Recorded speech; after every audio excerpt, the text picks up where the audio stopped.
Inicialmente, muito boa tarde a todos. É uma imensa alegria poder estar aqui, cumprimentá-los. E eu gostaria de dizer que tudo aquilo ali que foi lido poderia ser trocado por filho da dona Vilma e filho do senhor Navim. Eu acho que esse é o maior currículo que nós carregamos. Quem nos deu a oportunidade de nascer, de estarmos aqui. Nós devemos tudo, exatamente tudo, a esses que são os nossos genitores diretos. Há 2 anos, eu tive a grande oportunidade de ter uma transformação pessoal na vida. Espírita de berço, já havia frequentado diversos congressos e ido a diversas instituições de caridade, pois é uma prática usual da doutrina espírita que a gente vá a postos de assistência. Mas exatamente há 2 anos eu tive a oportunidade de conhecer toda essa equipe que compõe o Mednesp, que compõe a AME, que compõe o departamento acadêmico, e eu tive a minha vida transformada, não só por isso, mas também por um projeto do qual eu hoje faço parte com muito amor e com muito carinho, que é a Fraternidade Sem Fronteiras, que já foi apresentado hoje mais cedo para vocês. Então, quando nós discutíamos na coordenação do departamento acadêmico a respeito de cada um dos temas, eu gostaria de apresentar, na ocasião, algo que pudesse envolver essas duas realidades. Tanto a realidade de conhecer o departamento acadêmico e de me integrar a isso, quanto a questão de integração com o próximo, através, especificamente, das crianças na África. E o mais engraçado de tudo isso é que quando nós escolhemos, e não por acaso, o capítulo 15º do Evangelho segundo o Espiritismo, intitulado Fora da Caridade não há salvação, ele traz como a primeira frase ou a primeira passagem exatamente algo que vem do Evangelho de Mateus. Isso não é à toa. O que o Bebeto disse hoje a respeito de marginalização, a respeito de segregação, a respeito de opressão, tem tudo a ver com o Evangelho de Mateus. Então Jesus inicia este primeiro capítulo, esse 15º capítulo, Fora da Caridade não há salvação,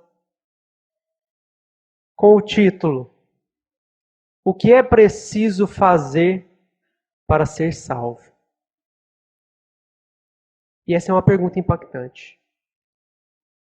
Porque todos nós buscamos alguma comunhão, todos nós buscamos transcendência e todos nós buscamos significado para as nossas vidas. E é exatamente aí, nesta busca de significado para as nossas vidas, que nós também nos fazemos sempre essa mesma pergunta. O que é preciso fazer para ser salvo? E a passagem já é bem conhecida por muitos de nós. Jesus dizia que quando voltar o Filho do Homem e tomar o seu trono, ele irá separar os cabritos das ovelhas, os cabritos estarão à sua esquerda, as ovelhas à sua direita. E ele dirá aos que estão à sua direita: sede benditos, vós que me viram com fome e me deram de comer. Eu estava sedento e me destes água. Eu estava nu e me vestiste. E é daí que perguntam a ele: Senhor, mas quando foi que vos vimos com fome e vos demos de comer? Vos vimos com sede e vos demos de beber? E é exatamente quando nós fizermos àquele que está à margem do caminho. É muito fácil o amor àqueles que nos amam. É muito simples e muito cômodo amar os amigos. É uma alegria tremenda poder dar um abraço coletivo nessa amostra viciada. Mas é muito complexo nós nos retirarmos do nosso estado de inércia e nos movermos para uma região que é esta, Madagascar. Esta foto foi tirada há exatas 3 semanas. O nome dessa criança é Isabela. Isabela veste um saco de supermercados. Aquele mesmo saco de supermercados que nós nos utilizamos para colocar o nosso mantimento, ela utiliza para colocar a sua dor e a sua fome. Se nós não movermos aquilo que há em nós para nos conectarmos com isso, como é que nós vamos querer um dia sermos salvos? Mas salvos de quem? Salvos de nós mesmos, das nossas próprias imperfeições. E aí que nós também nos lembramos do Sermão da Montanha,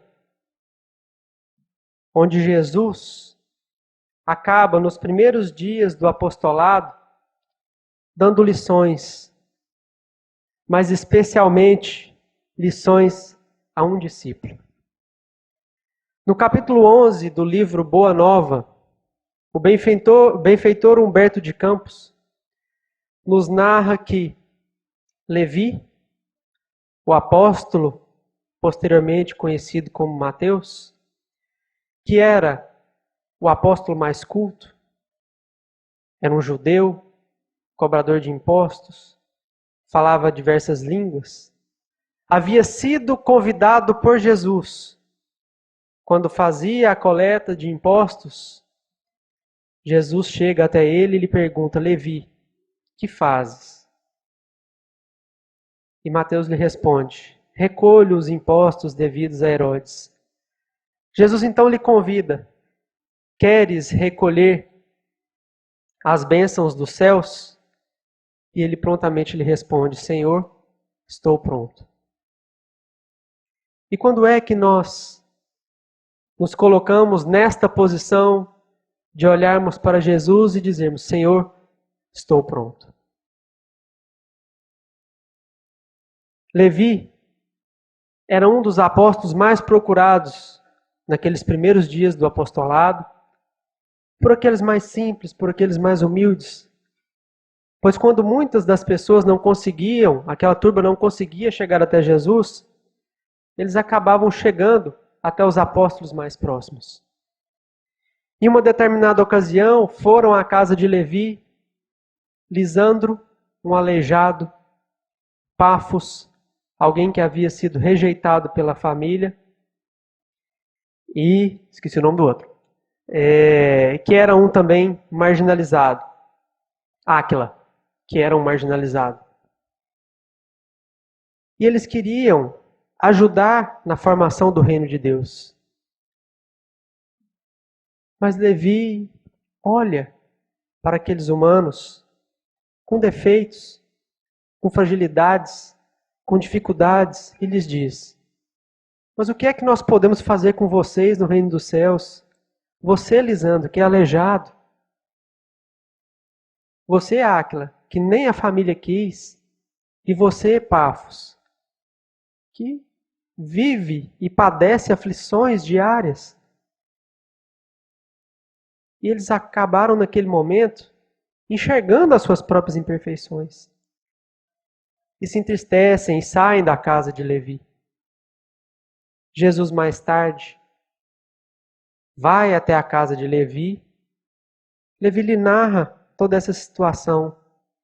E Jesus, com todo amor e carinho, com toda a ternura de um professor, de um pai, de um mestre, olha para Levi e lhe diz: mas Levi, nós precisamos aceitar e amar a colaboração dos vencidos do mundo. E aí, passado este dia, ao final do dia, aos pés do monte de Curum Ratã, às margens do lago de Genezaré, Jesus sobe até o monte e narra as bem-aventuranças. E a primeira dessas bem-aventuranças é: bem-aventurados os pobres em espírito, porque deles é o reino dos céus. E quem são os pobres em espírito? São os oprimidos, são os marginalizados, são os humildes. Porque são aqueles que não estão em posse dos poderes do mundo. São aqueles que não estão preenchidos de certezas e de afirmações. São aqueles que estão sedentos, ávidos. São aqueles que estão com os ouvidos voltados para o céu e ouvem melhor a voz de Deus. E Levi, tendo visto tudo aquilo que aconteceu naquela tarde, recebe a maior das lições e escreve o seu evangelho. E no evangelho de Mateus, ou evangelho de Levi, como queiram, nós percebemos que há sempre uma menção de exaltação àqueles que são marginalizados. Em especial, podemos encontrar no evangelho de Mateus a árvore genealógica de Jesus. E a árvore genealógica de Jesus não é composta apenas de príncipes, de reis, de sacerdotes. É composta e narrada por Mateus de prostitutas. Existe uma prostituta chamada Tamar na árvore genealógica de Jesus. E ela está colocada no evangelho de Mateus. Então é sobre este evangelho dos marginalizados, desses que estão com a dor à flor da pele, que nós gostaríamos de dizer.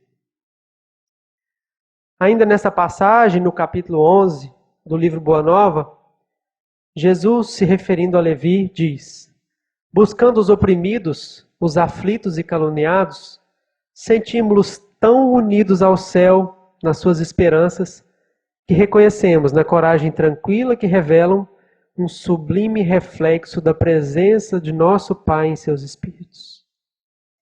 E é por isso que quando nós, que muitas vezes saímos aqui do Brasil e tivemos a oportunidade de estarmos na África, Marquinhos aqui é um exemplo disso.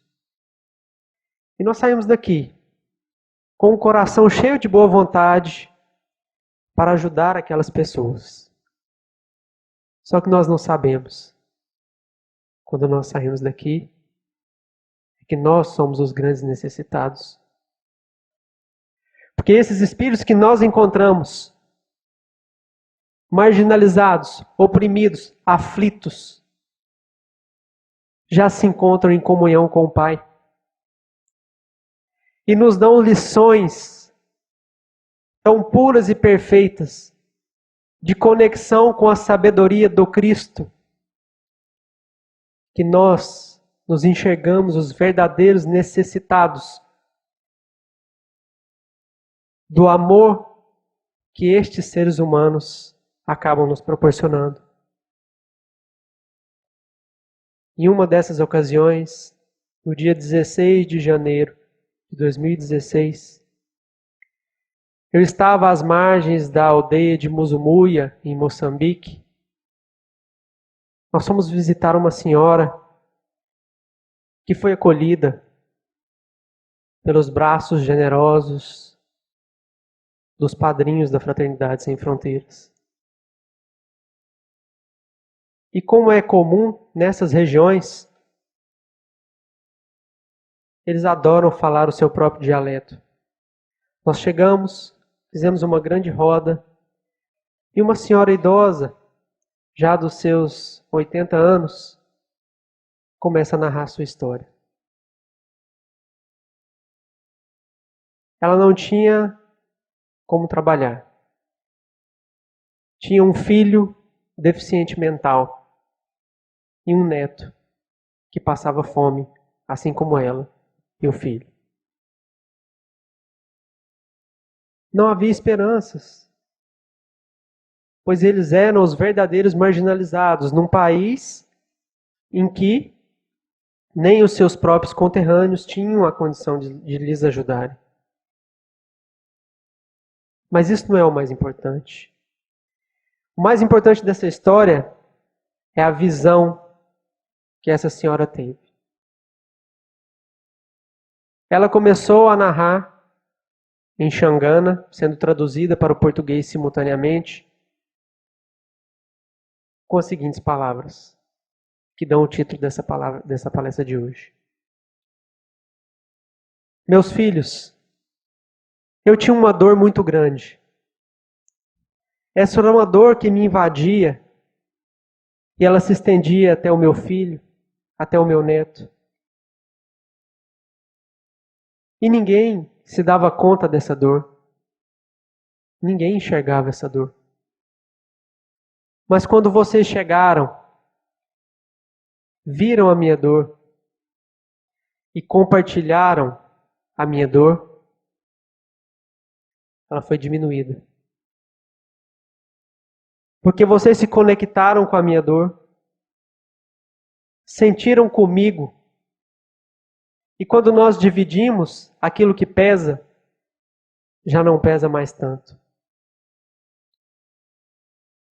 Isso nós podemos ouvir de uma senhora analfabeta, de uma senhora sem nenhum credo religioso, sem nenhum partido político, mas de uma sabedoria e de um reconhecimento que muitas vezes nós podemos até pensar que estamos diante de um espírito muito evoluído. Em uma das caravanas de julho de 2016, essas duas crianças foram encontradas sozinhas nessa cozinha de casa. E a única coisa que elas tinham para comer eram ratos desidratados no telhado da casa. E aí nós nos fazemos a seguinte pergunta, feita no Livro dos Espíritos, pergunta número 886. Qual o verdadeiro sentido da palavra caridade segundo Jesus? Benevolência para com todos, indulgências para com as imperfeições dos outros e perdão das ofensas. E quando nós chegamos neste nível, nós entendemos que nós chegamos na segunda bem-aventurança. Bem-aventurados os aflitos, pois estes serão consolados. Mas não é o sofrimento em si uma virtude, mas sim a maneira como o sofrimento é identificado, a maneira como o sofrimento é entendido, a maneira como nós nos utilizamos das estratégias de empatia para nos conectarmos com o sentimento do próximo. Então nós precisamos fazer uma distinção entre o que seria empatia e o que seria simpatia. Então já de antemão, nós antecipamos que empatia fala a respeito de conexão e simpatia fala a respeito de desconexão, por mais paradoxal que possa parecer. Porque empatia é quando nós conseguimos entender o sofrimento do outro, não através da minha perspectiva, porque aquele sofrimento não é meu, aquele sofrimento é do próximo, aquele sofrimento é do seu paciente, que está lá no leito hospitalar, ele não é seu. Então a primeira coisa que nós precisamos fazer para ter empatia é sairmos do nosso lugar comum e entendermos a perspectiva do outro. Em segundo lugar, estar ausente de julgamento. E essa talvez seja das estratégias da empatia uma das mais complicadas, uma das mais difíceis. Porque muitas vezes nós vemos aquele pedinte no sinal, nós olhamos para ele e fala, não, é usuário de drogas. Esse eu não vou ajudar, porque ele vai comprar drogas. Você já se desconectou. Ou quando alguém vem e me diz a respeito de um sofrimento, acabei de perder o meu filho, e eu tento maquiar aquilo com a palavra pelo menos. Mas pelo menos você ainda tem outro filho. Mas pelo menos você ainda está viva. Mas pelo menos. Isso é simpatia. Simpatia social. Empatia é conexão. É eu me colocar no lugar do outro. É reconhecer as emoções que existem no outro. Pois se o professor que marginaliza um homossexual pudesse reconhecer as emoções que estão no coração dele, ele nunca faria isso. Empatia é sentir junto. É me conectar com algo semelhante em mim. Quando aquele paciente apresenta um sofrimento atroz, para que eu me conecte com ele, eu preciso buscar em mim algo que me remeta àquele sofrimento. Pois eu não me conecto com o outro apenas com o que é do outro, mas sim com aquilo que há em mim. Então é preciso me conectar com algo em mim que conheça esse sentimento.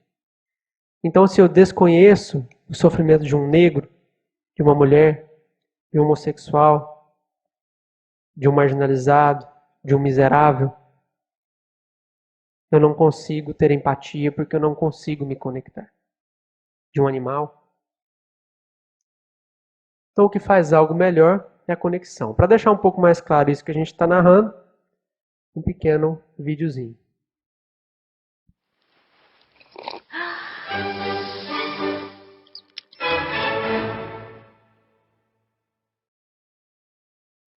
So what is empathy, and why is it very different than sympathy? Empathy fuels connection. Sympathy drives disconnection. Empathy, it's very interesting. Teresa Wiseman is a nursing scholar who studied professions, very diverse professions where empathy is relevant, and came up with 4 qualities of empathy. Perspective taking, the ability to take the perspective of another person or recognize their perspective as their truth. Staying out of judgment, not easy when you enjoy it as much as most of us do. Recognizing emotion in other people and then communicating that. Empathy is feeling with people. And to me, I always think of empathy as this kind of sacred space when someone's kind of in a deep hole and they shout out from the bottom and they say, I'm stuck, it's dark, I'm overwhelmed. And then we look and we say, hey, climb down. I know what it's like down here, and you're not alone. Sympathy is, ooh, it's bad, no, you want a sandwich? Empathy is a choice, and it's a vulnerable choice, because in order to connect with you, I have to connect with something in myself that knows that feeling. Rarely, if ever, does an empathic response begin with at least. And we do it all the time. Because you know what? Someone just shared something with us that's incredibly painful, and we're trying to silver lining it. I don't think that's a verb, but I'm using it as one. We're trying to put the silver lining around it. So, I had a miscarriage. Oh, at least you know you can get pregnant. I think my marriage is falling apart. At least you have a marriage. John's getting kicked out of school. At least Sarah is an A student. But one of the things we do sometimes in the face of very difficult conversations is we try to make things better. If I share something with you that's very difficult, I'd rather you say, I don't even know what to say right now, I'm just so glad you told me. Because the truth is, rarely can a response make something better. What makes something better is connection.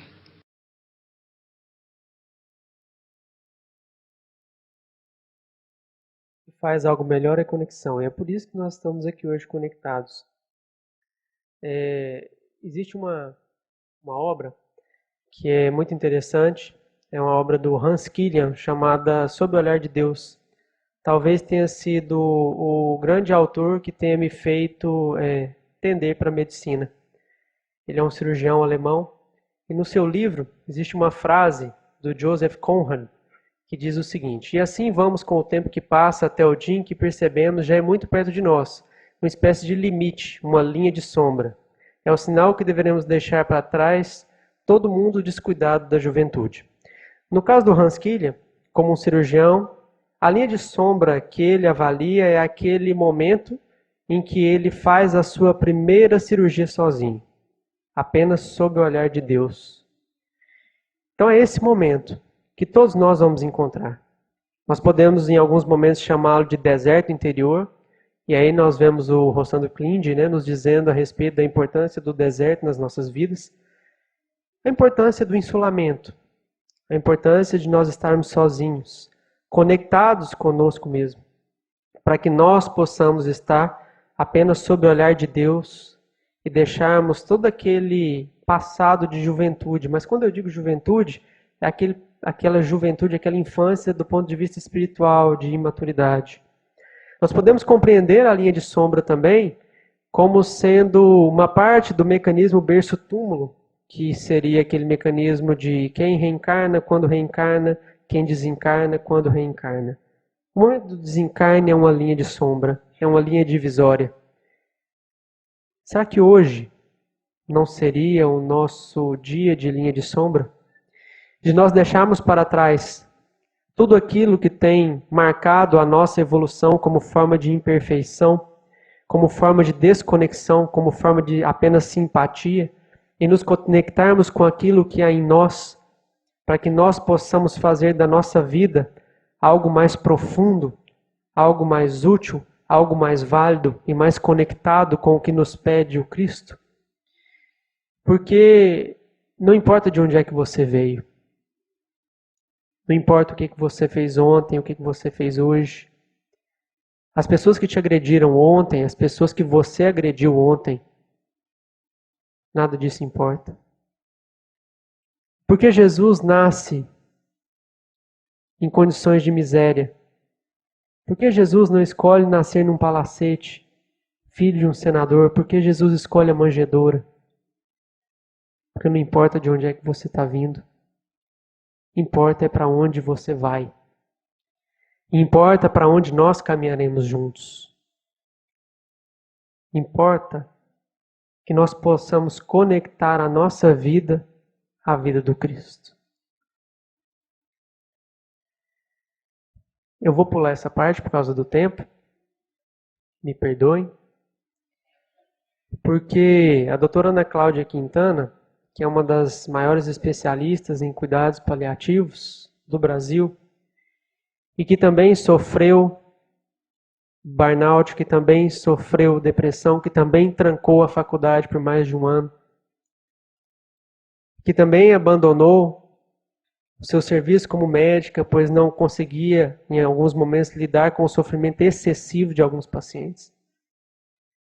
E é uma das médicas mais brilhantes e incríveis que nós temos a oportunidade de acompanhar a trajetória. Ela diz que quando a dor de uma doença encontra um ser humano, ela produz uma sinfonia única que se chama sofrimento. Porque ninguém sofre igual. As doenças se repetem, mas ninguém sofre igual. Ninguém sofre igual.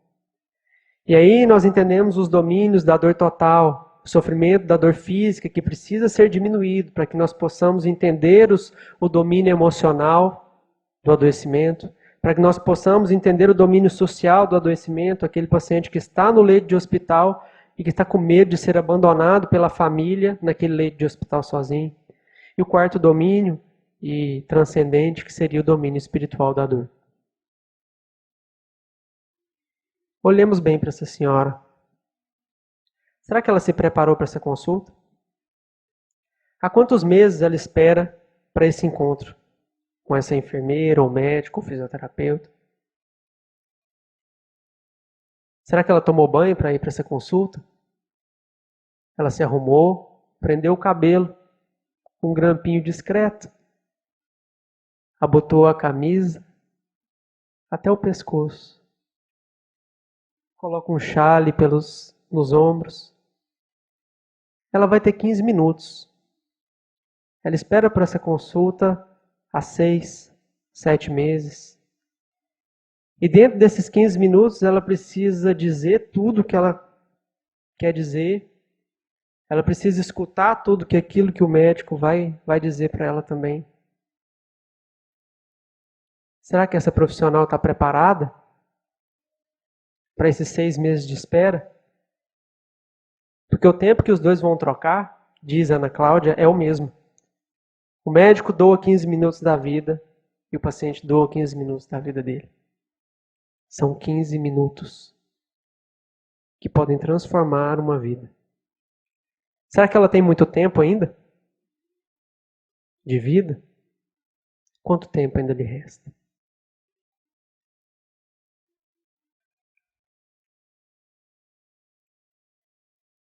Conexão.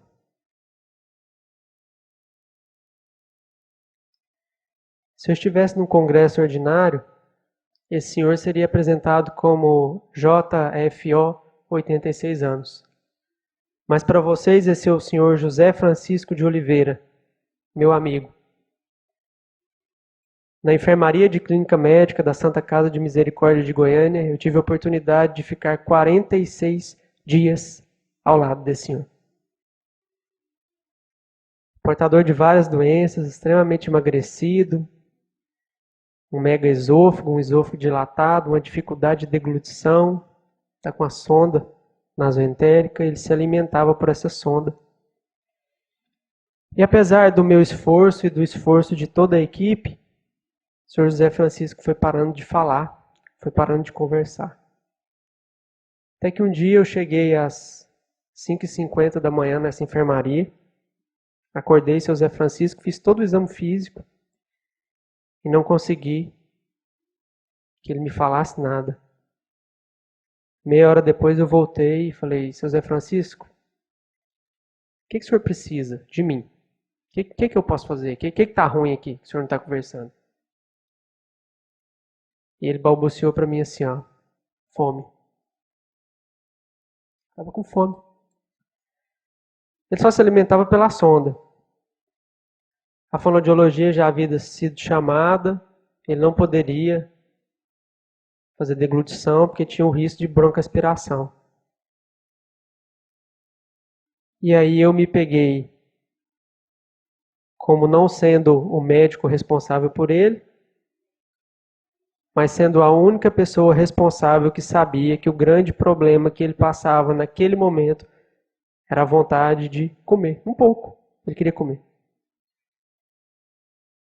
Eu saí, comprei esse pequeno iogurte aí, não sei antes conversar com a Ana Cláudia, porque eu conversei com a Ana Cláudia, porque eu queria que ela me desse o aval do que eu queria fazer. Então ela me deu o aval meio por baixo dos panos, mas deu.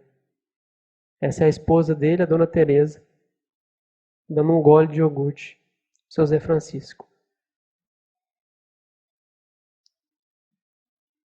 Se eu não tivesse feito isso, eu seria nada na vida de seu Zé Francisco. Eu continuo não sendo muita coisa. Mas para mim isso fez uma diferença cabal. E para encerrar, o item 10 do Decálogo que nos deixa Marlene. Acima de tudo, exercer a medicina tendo em vista os desígnios divinos, reconhecendo-se como filho do Altíssimo, dispenseiro do Criador e, portanto, como humilde servo da soberana bondade. Verdade. Muito obrigado a todos.